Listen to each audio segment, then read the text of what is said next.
Rupee இருக்கிற மசாலா எல்லாத்தையும் add பண்ணிக்கணும். நல்லா மிக்ஸ் பண்ணிக்கணும். அது கூடவே ஸ்மாஷ் பண்ண பட்டாணியும் ஆட் பண்ணுங்க.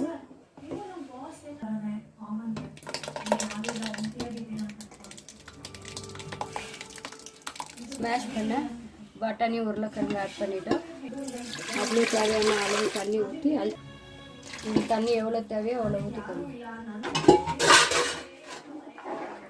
ஊற்றிட்டு எல்லாம் நல்லா மிக்ஸ் பண்ணுங்க. தேவையான அளவு உப்பு